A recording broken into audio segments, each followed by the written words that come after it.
भगवान श्री कृष्ण एक राजनीतिक, आध्यात्मिक और योद्धा ही नहीं थे, वे हर तरह की विद्याओं में पारंगत थे।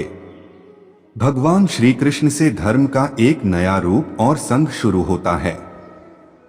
श्री कृष्ण ने धर्म, राजनीति, समाज और नीति नियमों का व्यवस्थीकरण किया था।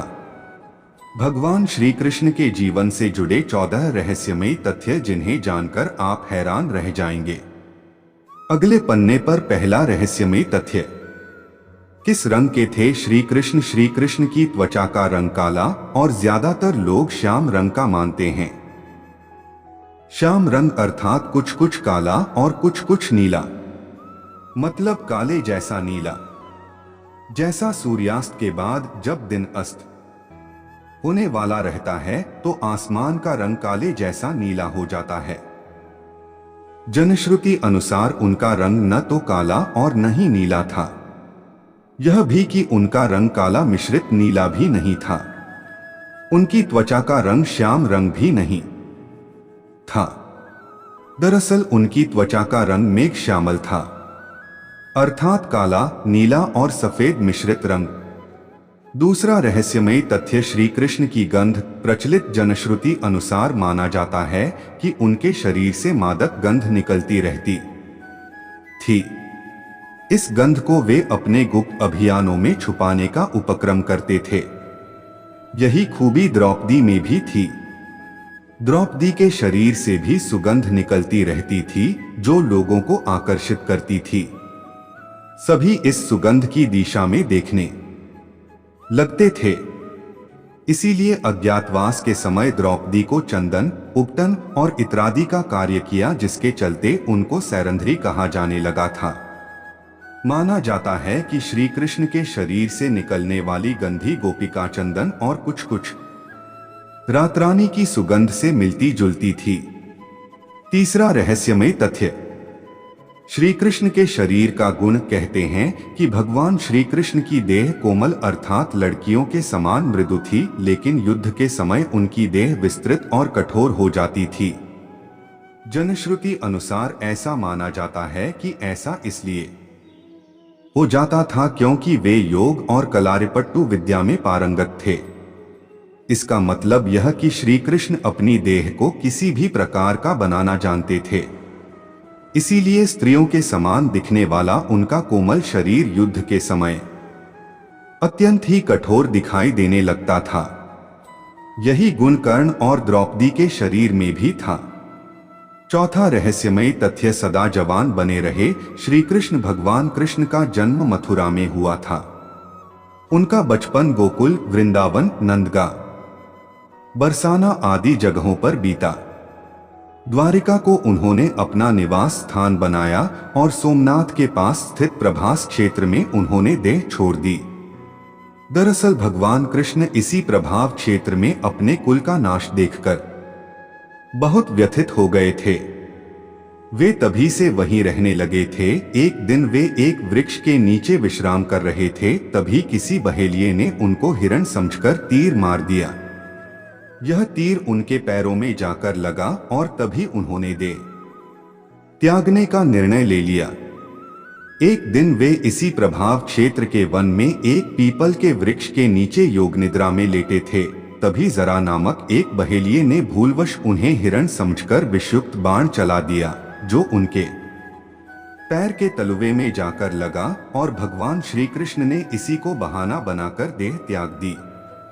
जनश्रुति अनुसार भगवान श्री कृष्ण ने जब देह त्याग किया तब उनकी देह के केश न तो श्वेत थे और न ही उनके शरीर पर किसी प्रकार से झुर्रियां पड़ी थी, अर्थात वे 119 वर्ष की उम्र में भी युवा जैसे ही थे। पांचवा रहस्यमय तथ्य। कृष्ण की द्वारिका।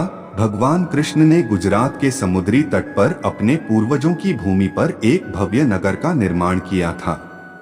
कुछ विद्वान कहते हैं कि उन्होंने पहले से उजाड़ पड़ी कुशस्थली को फिर से निर्मित करवाया था। माना जाता है कि भगवान श्री कृष्ण अंतिम वर्षों को छोड़कर कभी भी द्वारिका में 6 महीने से ज्यादा नहीं रहे। जो भी हो, श्री कृष्ण की इस नगरी को विश्वकर्मा और मैदानव ने मिलकर बनाया था। विश्वकर्मा देवताओं के और मैदानव असुरों के इंजीनियर थे। दोनों ही राम के काल में भी थे। इतिहासकार मानते हैं कि द्वारिका जल में डूबने से पहले नष्ट की गई थी। किसने नष्ट किया होगा द्वारिका को? यह सवाल अभी भी बना हुआ है। हालांकि समुद्र के भीतर द्वारिका के अवशेष ढूंढ लिए गए हैं। वहां उस समय के जो बर्तन मिले हैं वो 1528 ईसा पूर्व से 3000 ईसा पूर्व के बताए जाते हैं। रहस्यमय तथ्य: ईसा मसीह, श्री कृष्ण और बुद्ध का प्रभाव। हालांकि यह अभी भी शोध का विषय है, फिर भी अब तक जितने भी लोगों ने इस पर शोध किया उनका कहना यही है कि ईसा मसीह ने भारत का भ्रमण किया था और वे कश्मीर से लेकर जगन्नाथ मंदिर तक गए थे। उन्होंने कश्मीर के एक बौद्ध मठ में रहकर ध्यान साधना की थी। यहीं पर उनकी समाधि भी है। शोधकर्ता मानते हैं कि श्री कृष्ण का ईसा मसीह के जीवन पर बहुत प्रभाव पड़ा। उनके जन्म की कथा भी श्री कृष्ण के जन्म की कथा से कुछ कुछ मिलती जुलती है। ईस जेकोलियत ने 1869 में अपनी एक पुस्तक द बाइबल इन इंडिया में लिखा है कि जीसस क्रिस्ट और भगवान श्री कृष्ण एक थे। लुईस जेकोलियत फ्रांस के एक साहित्यकार और वकील थे। इन्होंने अपनी पुस्तक में कृष्ण और क्राइस्ट पर एक तुलनात्मक अध्ययन प्रस्तुत किया है। जीसस शब्द के विषय में लुईस ने कहा है कि क्राइस्ट को जीसस नाम भी उनके अनुयायियों ने दिया है। इसका संस्कृत में अर्थ होता है मूल तत्व। 7वां रहस्यमय तथ्य: मार्शल आर्ट के जन्मदाता थे श्री कृष्ण। भारतीय परंपरा और जनश्रुति अनुसार भगवान श्री कृष्ण ने ही मार्शल आर्ट का आविष्कार किया था। दरअसल पहले इसे कालारिप्यट्टू कहा जाता था। इस विद्या के माध्यम से ही उन्होंने चाणूर और मुष्टिक जैसे मल्लों का वध किया था। तब उनकी उम्र 16 वर्ष की थी। मथुरा में दुष्ट रजक के सिर को हथेली के प्रहार से काट दिया था। श्री कृष्ण ने मार्शल आर्ट का विकास ब्रज क्षेत्र के वनों में किया था। दांडिया रास उसी का एक नृत्य रूप है। कालारिप्यट्टू विद्या के प्रथम आचार्य श्री कृष्ण को ही माना जाता है। हालांकि इसके बाद इस विद्या को अगस्त्य मुनि ने प्रचारित किया था। इस विद्या के कारण ही नारायणी सेना भारत की सबसे भयंकर प्रहारक सेना बन गई थी।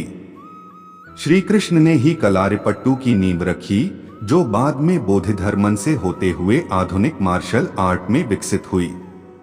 बोधिधर्मन के कारण ही यह विद्या चीन, जापान आदि बौद्ध राष्ट्रों में खूब फली फूली। आज भी यह विद्या केरल और कर्नाटक में प्रचलित है। श्री कृष्ण ने इस विद्या को अपनी नारायणी सेना को सिखा रखा था। दांडिया रास इसी का एक रूप है। मार्शल आर्ट के कारण उस काल में नारायणी सेना को भारत की सबसे भयंकर प्रहारक माना जाता था। परशुराम जी ने दिया था सुदर्शन चक्र। श्री कृष्ण के पास यूं तो कई प्रकार के दिव्यास्त्र थे, लेकिन सुदर्शन चक्र मिलने के बाद सभी ओर उनकी साख बढ़ गई थी। शिवाजी सावंत की किताब युगांधर अनुसार श्री कृष्ण को भगवान परशुराम ने सुदर्शन चक्र प्रदान किया था, तो दूसरी ओर वे पाशुपतास्त्र चलाना भी जानते थे। पाशुपतास्त्र शिव के बाद श्री कृष्ण और अर्जुन के पास ही था। इसके अलावा उनके पास प्रस्वपास्त्र भी था, जो शिव वसुगण भीष्म के पास ही था। 9वां रहस्यमय तथ्य: शिव और कृष्ण का जीवाणु युद्ध। प्रचलित मान्यता अनुसार कृष्ण ने असम में बाणासुर और भगवान शिव से युद्ध के समय माहेश्वर ज्वर के विरुद्ध वैष्णव ज्वर का प्रयोग कर विश्व का प्रथम जीवाणु युद्ध लड़ा था। हालांकि यह शोध का विषय हो सकता है। युद्ध का कारण कृष्ण से प्रद्युम्न का और प्रद्युम्न से अनिरुद्ध का जन्म हुआ। प्रद्युम्न के पुत्र तथा कृष्ण के पौत्र अनिरुद्ध की पत्नी के रूप में उषा की ख्याति है। अनिरुद्ध की पत्नी उषा शोणितपुर के राजा बाणासुर की कन्या थी।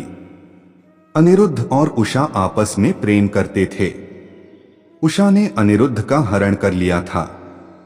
वाणासुर को अनिरुद्ध उषा का प्रेम पसंद नहीं था। उसने अनिरुद्ध को डोट बंधक बना लिया था।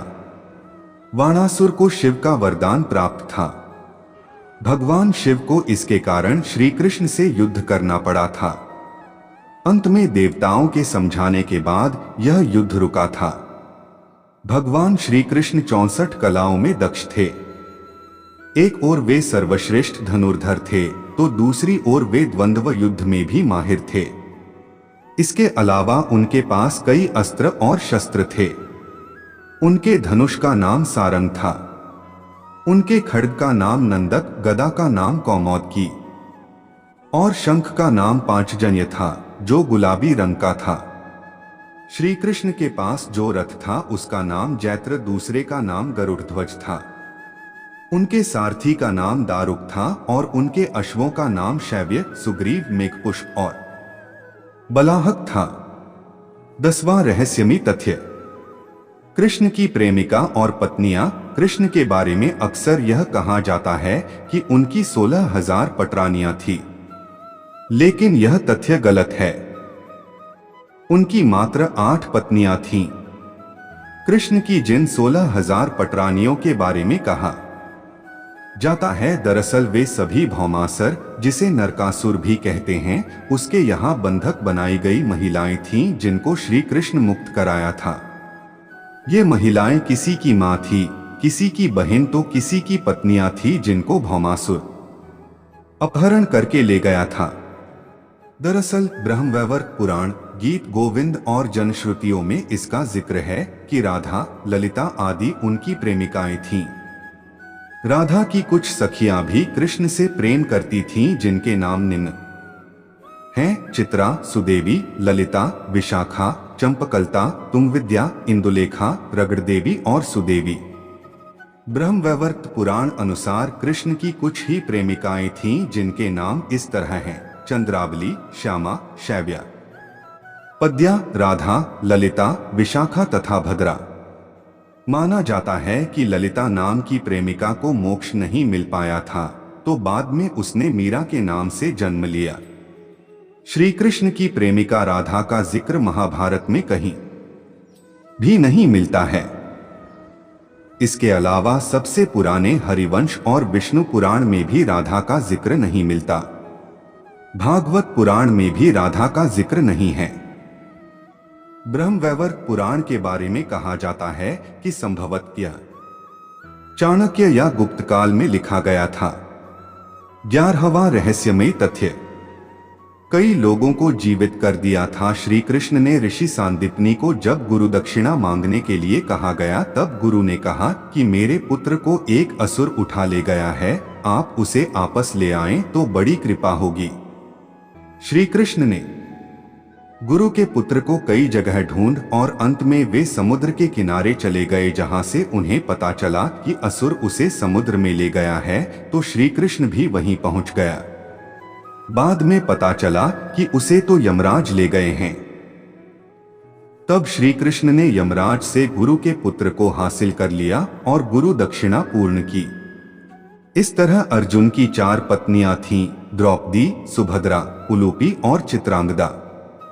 द्रौपदी से श्रुतकर्मा और सुभद्रा से अभिमन्यु, उलूपी से इरावत, चित्रांगदा से बभ्रुवाहन नामक पुत्रों की प्राप्ति हुई। अभिमन्यु का विवाह महाराज विराट की पुत्री उत्तरा से हुआ। महाभारत युद्ध में अभिमन्यु वीरगति को प्राप्त हुए। जब महाभारत का युद्ध चल रहा था, तब उत्तरा गर्भवती थी। उसके पेट में अभिमन्यु का पुत्र पल रहा था। द्रोण पुत्र अश्वत्थामा ने यह संकल्प लेकर ब्रह्मास्त्र छोड़ा था कि पांडवों का वंश नष्ट हो जाए। द्रोण पुत्र अश्वत्थामा के ब्रह्मास्त्र प्रहार से उत्तरा ने मृत शिशु को जन्म दिया था, किंतु भगवान श्री कृष्ण ने अभिमन्यु उत्तरा पुत्र को ब्रह्मास्त्र के प्रयोग के बाद भी फिर से जीवित कर दिया। यही बालक आगे चलकर राजा परीक्षित नाम से प्रसिद्ध हुआ। परीक्षित के प्रतापी पुत्र हुए जन्मेजय। ऐसे कई उदाहरण हैं जबकि भगवान कृष्ण ने लोगों को फिर से जीवित कर दिया। भीम पुत्र घटोत्कच के पुत्र बर्बरीक की गर्दन कटी होने के बावजूद श्री कृष्ण ने उसे महाभारत युद्ध की समाप्ति तक जीवित रखा। 12वां रहस्यमय तथ्य। श्री कृष्ण का दिल हिंदू धर्म के बेहद पवित्र स्थल और 4 धामों में से एक जगन्नाथपुरी की धरती को भगवान विष्णु का स्थल माना जाता है। जगन्नाथ मंदिर से जुड़ी एक बेहद रहस्यमय कहानी प्रचलित है। स्थानीय मान्यताओं अनुसार कहते हैं कि इस मूर्ति के भीतर भगवान कृष्ण का दिल का एक पिंड रखा हुआ है जिसमें ब्रह्मा विराजमान हैं। दरअसल जनश्रुति के अनुसार जब श्री कृष्ण की मृत्यु हुई तब पांडवों ने उनके शरीर का दाह संस्कार कर दिया, लेकिन कृष्ण का दिल जलता ही रहा। ईश्वर के आदेशानुसार पिंड को पांडवों ने जल में प्रवाहित कर दिया। उस पिंड ने लट्ठे का रूप ले लिया। राजा इंद्रद्युम्न, जो कि भगवान जगन्नाथ के भक्त थे, को यह लट्ठा मिला तो उन्होंने इसे जगन्नाथ की मूर्ति के भीतर स्थापित कर दिया। उस दिन से लेकर आज तक वह लट्ठा भगवान जगन्नाथ की मूर्ति के भीतर है। हर 12 वर्ष के अंतराल के बाद जगन्नाथ की मूर्ति बदलती है, लेकिन यह लट्ठा उसी में रहता है। हालांकि यह शोध का विषय हो सकता है।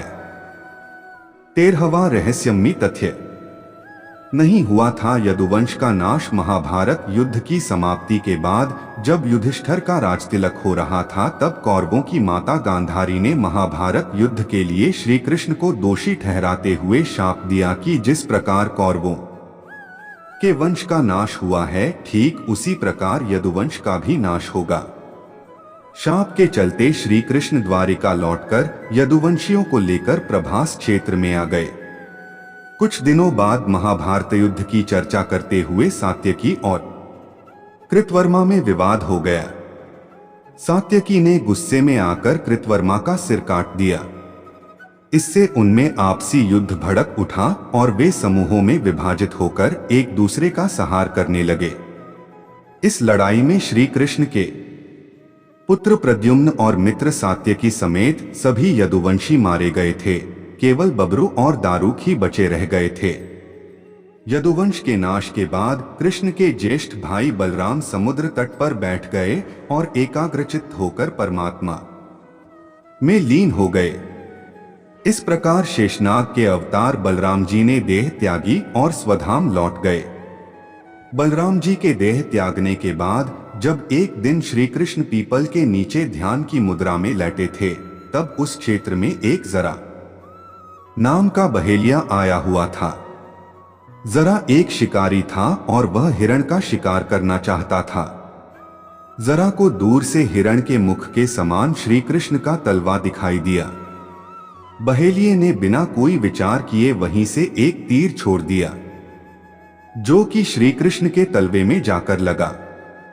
जब वह पास गया तो उसने देखा कि श्री कृष्ण के पैरों में उसने तीर मार दिया है। इसके बाद उसे बहुत पश्चाताप हुआ और वह क्षमा याचना करने लगा। तब श्री कृष्ण ने बहेलिये से कहा कि जरा तू डर मत, तूने मेरे मन का काम किया है। अब तू मेरी आज्ञा से स्वर्गलोक प्राप्त करेगा। बहेलिये के जाने के बाद वहां श्री कृष्ण का सारथी दारुक पहुंच गया। दारुक को देखकर श्री कृष्ण ने कहा कि वह द्वारिका जाकर सभी को यह बताए कि पूरा यदुवंश नष्ट हो चुका है और बलराम के साथ कृष्ण भी स्वधाम लौट चुके हैं। अत सभी लोग द्वारिका छोड़ दो, क्योंकि यह नगरी अब जलमग्न होने वाली है। मेरी माता, पिता और सभी प्रियजन इंद्रप्रस्थ को चले जाएं। यह संदेश लेकर दारुक वहां से चला गया। इसके बाद उस क्षेत्र में सभी देवता और स्वर्ग की अप्सराएं, यक्ष, किन्नर, गंधर्व आदि आए और उन्होंने श्री कृष्ण की आराधना की। आराधना के बाद श्री कृष्ण ने अपने नेत्र बंद कर लिए और वे सशरीर ही अपने धाम को लौट गए। श्रीमद् भागवत के अनुसार जब श्री कृष्ण और बलराम के स्वधाम गमन की सूचना इनके प्रियजनों तक पहुंची तो उन्होंने भी इस दुख से प्राण त्याग दिए। देवकी, रोहिणी, वसुदेव, बलराम जी की पत्नियां, श्री कृष्ण की पटरानियां आदि सभी ने शरीर त्याग दिए। इसके बाद अर्जुन ने यदुवंश के निमित्त पिंडदान और श्राद्ध आदि संस्कार किए। यदुवंश के बचे हुए लोग महाभारत और पुराणों अनुसार इन संस्कारों के बाद यदुवंश के बचे हुए लोगों को लेकर अर्जुन इंद्रप्रस्थ लौट आए। इसके बाद श्री कृष्ण के निवास स्थान को छोड़कर शेष द्वारिका समुद्र में डूब गई। यदि यदुवंश के लोग बच गए थे तो क्या उनका वंश नष्ट नहीं हुआ था? श्री कृष्ण के स्वधाम लौटने की सूचना पाकर सभी पांडवों ने भी हिमालय की ओर यात्रा प्रारंभ कर दी थी। इसी यात्रा में ही एक एक करके पांडव भी शरीर का त्याग करते गए। अंत में युधिष्ठिर सशरीर स्वर्ग पहुंचे थे। 14वां रहस्यमय तथ्य। वानर राज बाली ही था। जरा बहेलिया पौराणिक मान्यताओं अनुसार प्रभु ने त्रेता में राम के रूप में अवतार लेकर बाली को छुपकर तीर मारा था। कृष्णावतार के समय भगवान ने उसी बाली को जरा नामक बहेलिया बनाया और अपने लिए वैसी ही मृत्यु चुनी जैसी बाली को दी थी।